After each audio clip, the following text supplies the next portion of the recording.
The emergency dispatcher's voice cut through the static, her tone professional but urgent. All units, we have shots fired at 478 Hillcrest Drive. Repeat, shots fired. Sheriff's residence. Deputy Elaine Cortez's hand froze on her coffee mug. The address registered immediately, Sheriff Mason Parker's home. Without hesitation, she grabbed her keys and badge, her mind already racing as she bolted for the cruiser. "This is Deputy Cortez responding. ETA 4 minutes, she radioed back, her voice steadier than her hands. As the siren wailed through the rain-drenched streets of Riverdale, Elaine's thoughts tumbled over themselves. Sheriff Parker, her mentor, her boss, the man who'd given her a chance when no one else would. What could have happened at his house that ended with gunfire?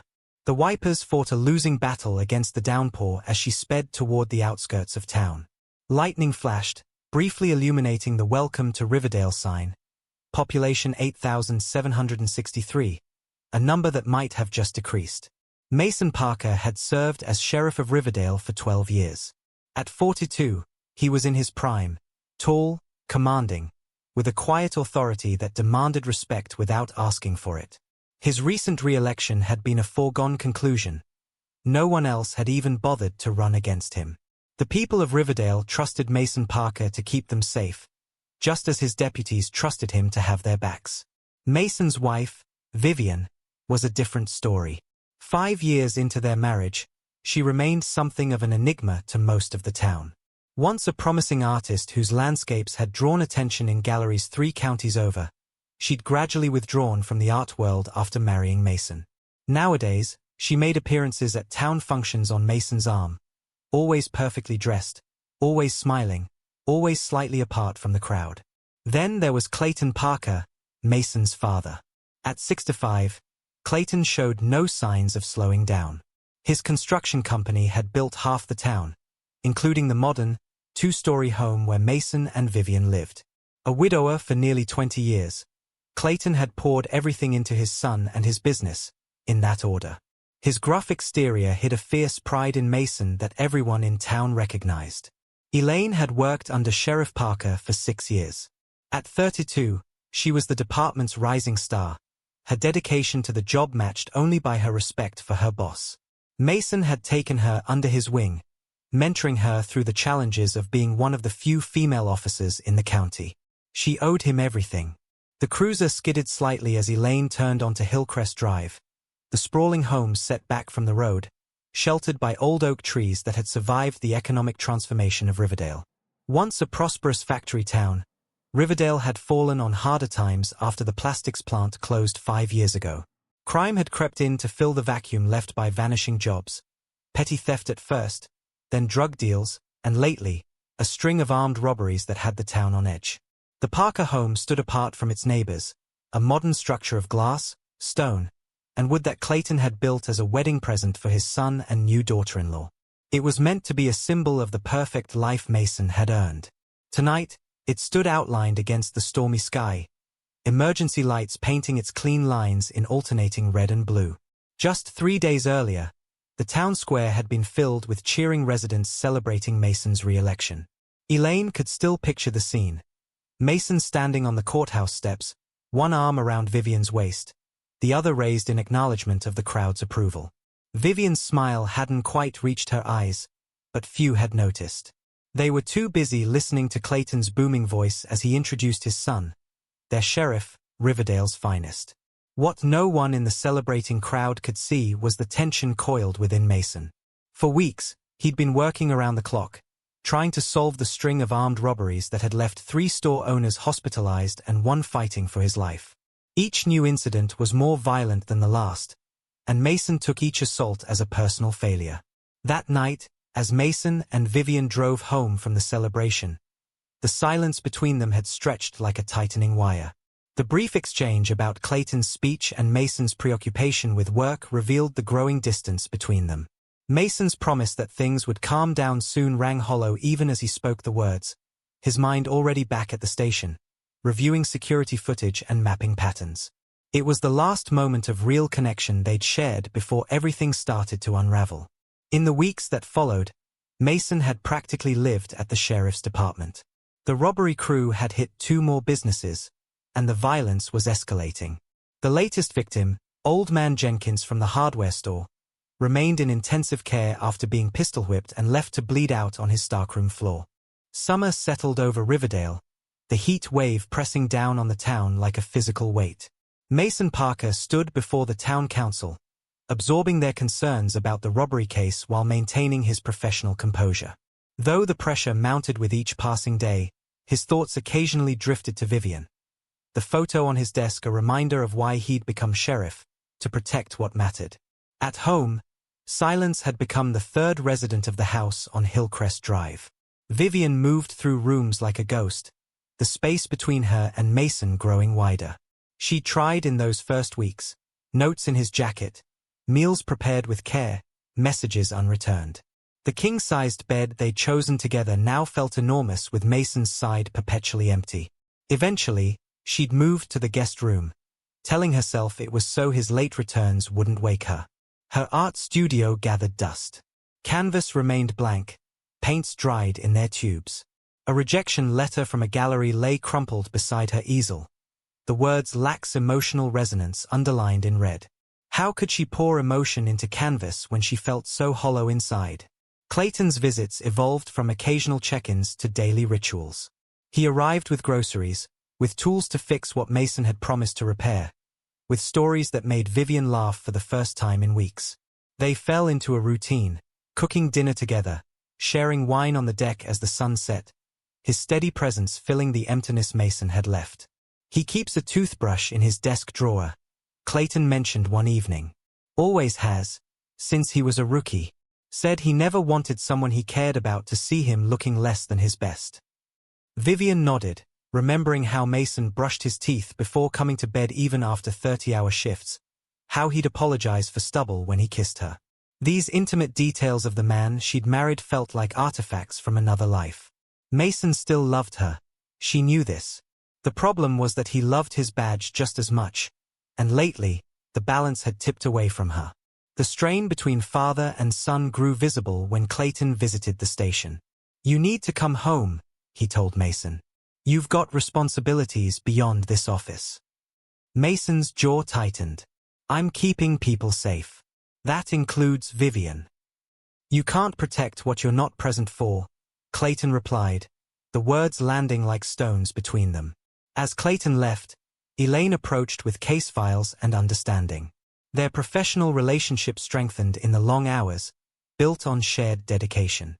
With her, Mason could be simply the sheriff, unburdened by the expectations he couldn't meet at home. The pharmacy robbery changed everything. A wounded deputy, terrified customers, and the most violent escalation yet. For 3 days straight, Mason didn't come home, didn't sleep, sustained himself on determination and coffee. His wedding ring caught the fluorescent light as he worked, a constant reminder of what he was fighting to return to. That night, as thunder rocked Riverdale, Vivian jumped at the sound of Clayton's truck. He appeared at the door soaked through, concern etched on his face. "Thought you might not want to be alone," he said simply. By candlelight, they sat in the kitchen as the storm knocked out power. Clayton spoke of Mason's dedication, his refusal to give up. "He's always been like that. Once he commits to something, he's all in. It's what made me proud when he married you. I knew he'd never do it unless he meant forever." The sincerity in Clayton's voice broke something loose inside Vivian. Fear, loneliness, anger, all spilling out in sudden tears. He moved to her side, his arm around her shoulders in comfort. But as the storm raged, something shifted. His embrace lingered. Her head rested against his chest longer than it should have. When she pulled back, their eyes met with new awareness, of comfort found in unexpected places, of boundaries blurring in shadows. They separated quickly, confusion and guilt flooding Vivian's mind. For the first time in months, she'd felt seen. Clayton's steadiness as he moved away couldn't mask the determination in his eyes. Something had been acknowledged that couldn't be undone. The summer heat intensified, pressing down relentlessly. Mason received a threatening note, "Back off or your family's next." He increased patrols past his house but didn't tell Vivian. Instead, He asked Elaine to drive by occasionally, to keep watch from a distance. The vandalism in Vivian's studio, a broken window, paint splashed across canvases, a threatening message, finally brought Mason home.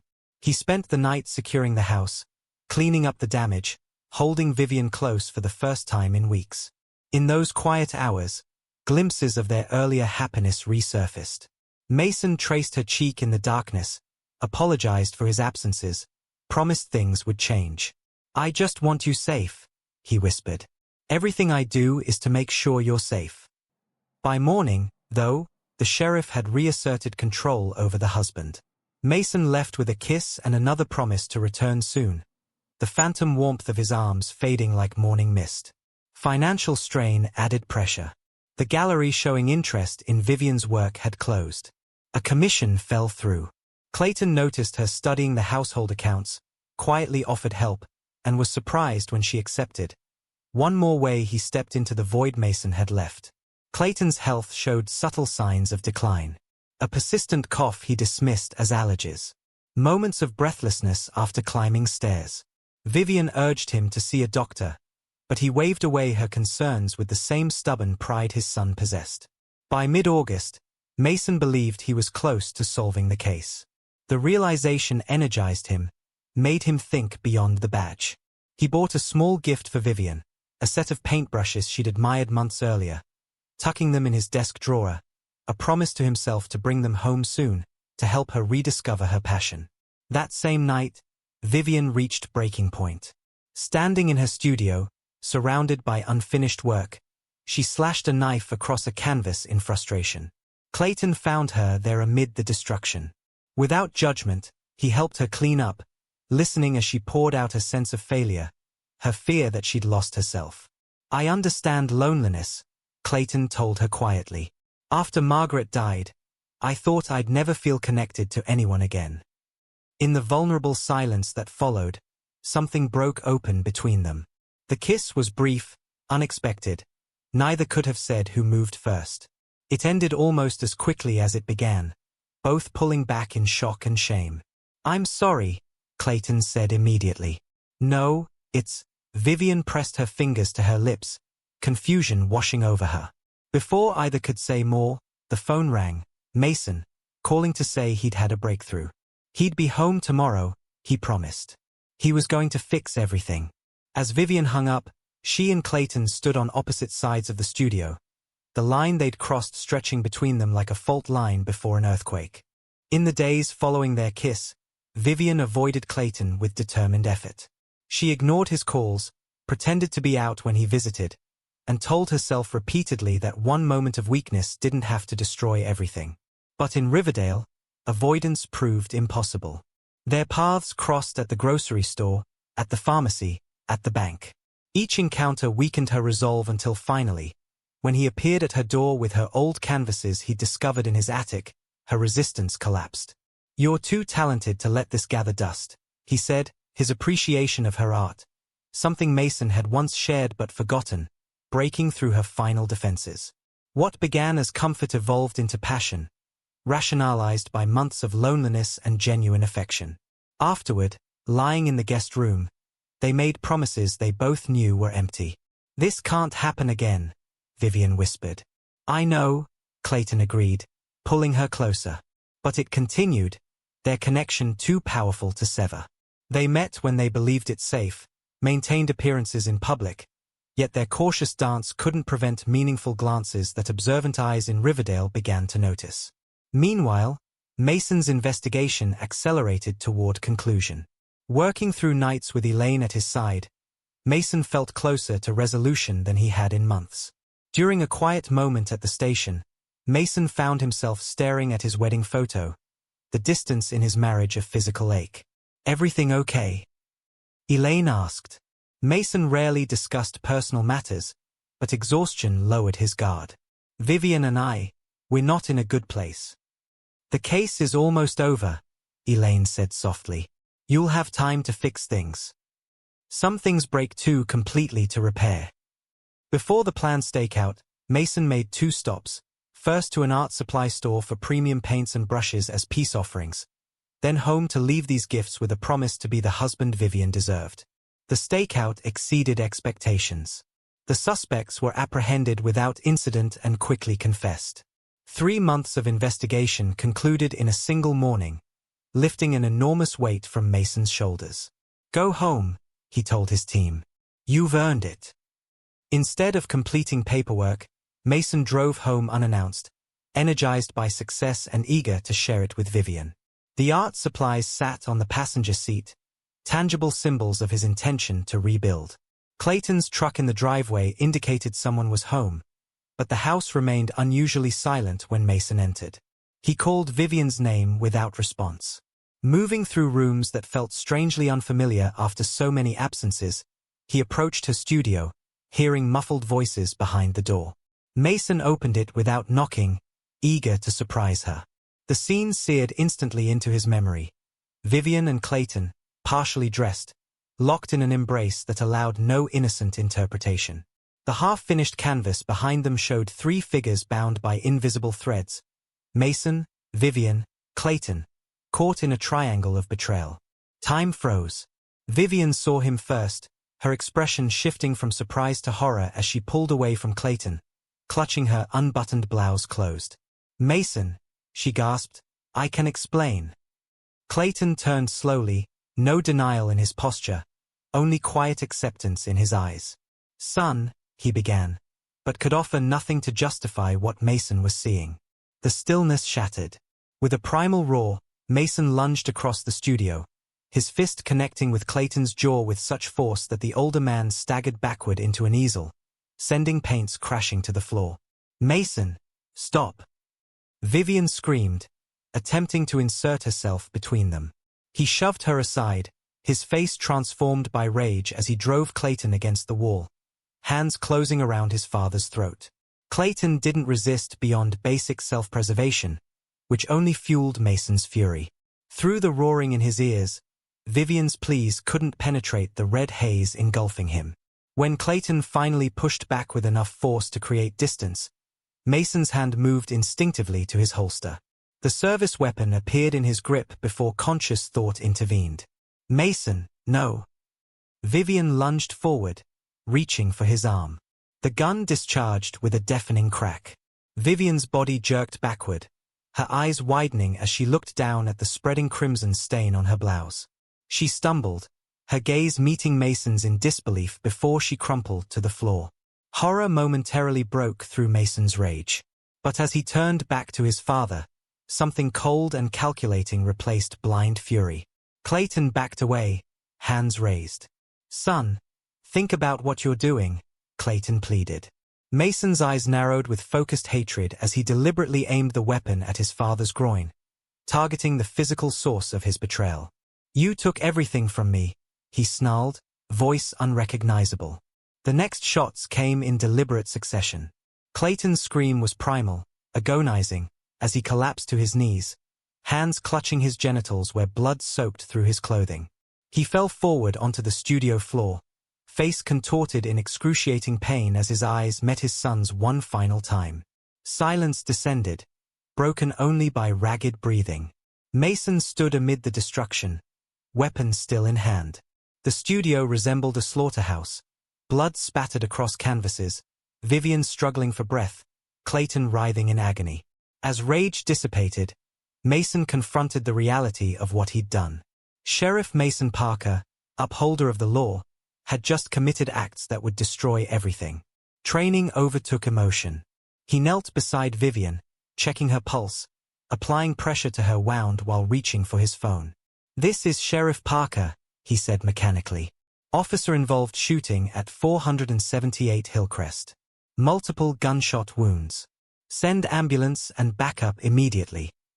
Through the window, lights came on in neighboring houses, curious faces appearing at windows. The quiet street would soon fill with sirens and questions. Vivian's eyes fluttered open briefly. "Mason," she whispered, "I'm sorry." Across the room, Clayton's breathing came in shallow gasps.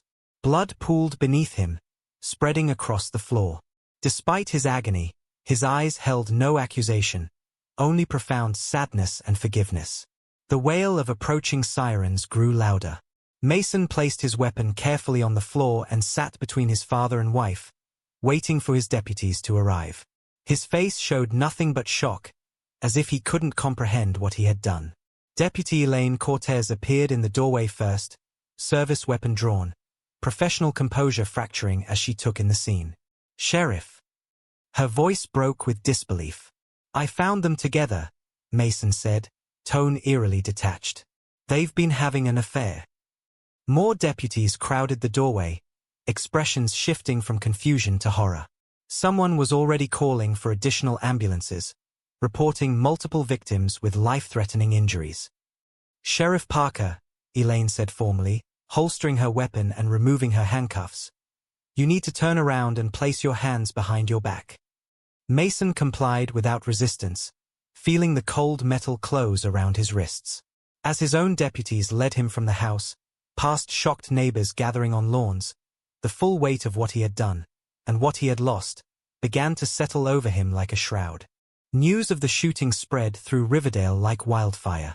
By sunrise, the Parker residence was cordoned off with yellow police tape.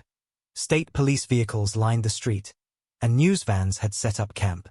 The small town now found itself thrust into the spotlight for something sensational. The sheriff who shot his wife and castrated his father after finding them together. Deputy Elaine Cortez found herself suddenly thrust into command. The image of Mason kneeling in that blood-spattered studio haunted her as she tried to maintain order in a department thrown into chaos. "He didn't resist," she reported to state investigators. "He surrendered his weapon and accepted the cuffs without a word." The chain of command fractured in Mason's absence. The county sent an interim sheriff, a hard-faced woman named Greta Mercer who knew nothing about Riverdale or its people. She watched as Elaine cleared Mason's desk, removing the photo of Vivian, his service commendations, and the small box containing paintbrushes he'd never given his wife. "Were there signs?" Mercer asked. "Aggression issues? Domestic complaints?" Elaine shook her head. "He was the most controlled person I knew." The robbery case that had consumed Mason's life stalled without his leadership. The suspects were processed, but the investigation into their network languished as resources shifted to the shooting. The irony wasn't lost. The case Mason sacrificed his marriage to solve was now secondary to the tragedy that sacrifice had created. At Memorial Hospital, Vivian Parker drifted in and out of consciousness, a police officer stationed outside her room. The bullet had punctured her lung, missing her heart by centimeters. Doctors called her survival miraculous. Nurses whispered when they changed her bandages, their eyes filled with either pity or judgment. Clayton Parker wasn't so fortunate. After hours of emergency surgery, he succumbed to his injuries, the trauma and blood loss too severe. The medical report used clinical terms, extensive genital trauma, hypovolemic shock, but everyone understood the brutal truth. Mason had intentionally destroyed his father in the most personal way possible. The funeral arrangements became an immediate controversy. Half the town felt Clayton didn't deserve to be buried in consecrated ground after what he'd done. The other half argued that Mason's actions were far more unforgivable than an affair. Riverdale divided itself into factions, Team Mason or Team Vivian, with neighbors who'd shared barbecues for decades now crossing the street to avoid each other. Long-buried secrets emerged as people took sides. Someone remembered Clayton visiting Vivian during Mason's military deployment. Another recalled Mason's explosive temper as a teenager. Vivian's past relationship with a married professor resurfaced. Every fragment of gossip became ammunition in Riverdale's undeclared civil war. The arraignment took place 5 days after the shooting. Mason Parker, who had always worn his sheriff's uniform with pride, stood before the judge in an orange jumpsuit and shackles. Charges were read: first-degree murder, attempted murder, aggravated assault with a deadly weapon. The prosecutor, a young state attorney with political ambitions, asked for denial of bail, citing the particularly heinous nature of the crime. In the county jail, Mason occupied a solitary cell. For his own protection, the warden explained. Alone with his thoughts, he began confronting what he had done. His anger had always simmered beneath the surface, controlled but never addressed. His work had become his identity, his marriage an afterthought. Now, stripped of badge and freedom, he had nothing but time to face the man he had become. Vivian's statement came from her hospital bed, her voice weak but resolute. She accepted responsibility for the affair, explained how loneliness had created vulnerability, how comfort had evolved into inappropriate attachment. "I never stopped loving him," she told the prosecutor. "I just stopped believing he loved me more than his job." When asked if she wanted her husband prosecuted to the fullest extent, she closed her eyes. "I don't know what justice looks like in this situation. We all failed each other." Elaine's testimony to the grand jury proved equally nuanced. Her loyalty to Mason battled with her duty to truth. When asked if she believed him capable of premeditated murder, she paused. "The Mason Parker I knew? No. But people contain depths none of us see until they're pushed to breaking." The state prosecutor announced he would seek maximum penalties: life without parole for murder, additional sentences for attempted murder. At a press conference, he declared, "This case represents the ultimate betrayal of public trust. A man sworn to uphold the law instead used his service weapon to exact personal vengeance in the most savage manner imaginable." Mason's defense began building a case around temporary insanity and crime of passion. They gathered witnesses who could speak to his character, his mental state before the shooting, the strain of the investigation, anything that might humanize him to a jury. The media circus intensified. National news magazines ran features on the Sheriff's Triangle. True crime podcasters descended on Riverdale. The diner where Clayton had eaten breakfast for 30 years now sold sheriff special coffee mugs to tourists. Jury selection revealed the deep fissures in the community. Potential jurors proclaimed their allegiances openly, forcing the judge to order an expanded pool from neighboring counties. The night before opening statements, Elaine visited Mason in jail. "I found something," she said quietly, "in Clayton's truck. A notebook with dates, times, license plates. He was investigating the robberies independently." Mason looked up, confused. "Why would he do that?" "I think he was trying to help you. To solve the case so you could come home." She hesitated. "I don't know if it matters now, but I thought you should know." As she left, Mason stared at his hands. The hands that had once upheld the law, that had held his wife, that had pulled the trigger in uncontrollable rage. Tomorrow he would face a courtroom of former friends and neighbors, waiting to hear him explain the inexplicable. What changed the course of the trial was financial records Elaine discovered while sorting through Clayton's affairs. Bank statements revealed Clayton's construction company was on the verge of bankruptcy, a reality he had hidden from everyone.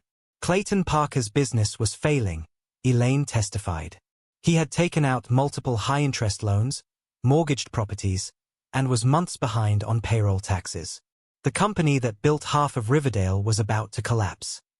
Evidence showed Clayton had approached Mason several times for financial help, only to be rebuffed. Mason, focused on his case, had dismissed the requests without understanding their urgency. The revelation stunned Mason. His father, who had always projected success, had been drowning financially while Mason was too preoccupied to notice. Clayton's frequent visits to Vivian took on new meaning. He had found someone who would listen when his son wouldn't. "He never told me about the business failing," Vivian admitted during testimony. "He would talk about feeling like a failure in Mason's eyes. I thought he meant personally, not professionally." The information didn't excuse their affair but contextualized Clayton's desperation. A man losing everything he had built, including his son's regard. After 3 weeks of testimony, the jury returned with their verdict. Guilty of manslaughter rather than first-degree murder, guilty of reckless endangerment rather than attempted murder. Before sentencing, Mason addressed the court, his voice steady. "I've spent my life enforcing laws meant to prevent people from doing exactly what I did. I was hiding behind my badge, avoiding the harder work of being a husband, a son. I take full responsibility for my actions." The judge sentenced him to 12 years. As Mason was led away, Vivian caught his eye from across the courtroom. Her expression contained neither hatred nor love, but recognition of a shared tragedy in which they'd both played active parts. The media packed up their satellite trucks. Riverdale was left to heal without an audience. 1 year later, the Riverdale Arts Center opened downtown. Vivian Parker cut the ribbon as the mayor spoke about community healing through creative expression.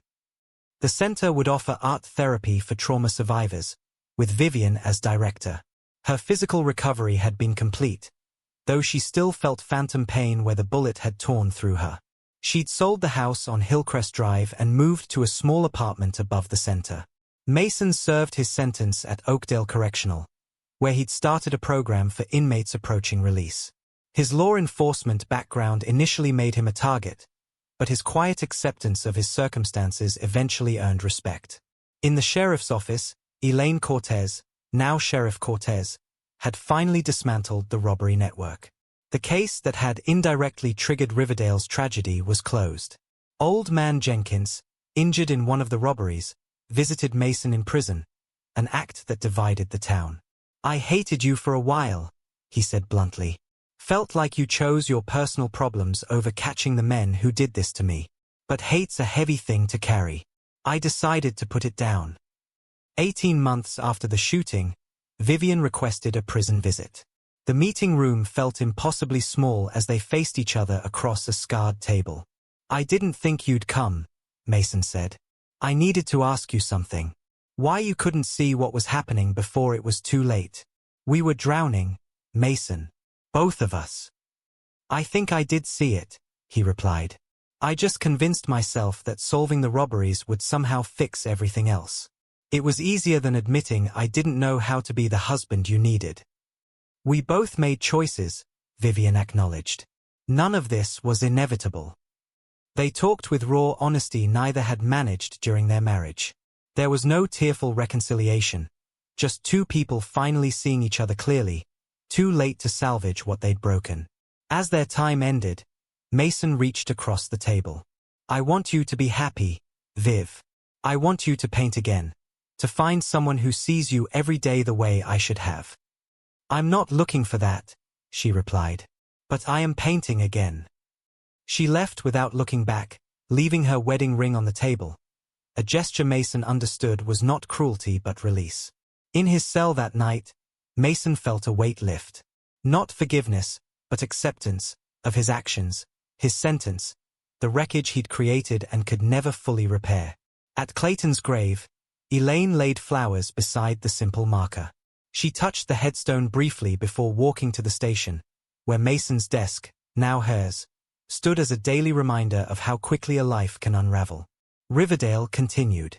The robbery case faded into local law. New scandals and triumphs occupied the town's attention. But in quiet corners, the diner where Clayton had eaten breakfast, the department where Mason had served, the art center where Vivian taught, the echoes of that night remained. In her studio, Vivian completed a triptych titled Aftermath. 3 panels, 3 broken figures, bound by invisible threads even in their separation. She studied it one last time before wrapping it for delivery to a gallery, her first exhibition in 6 years. Then she closed her studio door and walked toward a future she was finally ready to face alone.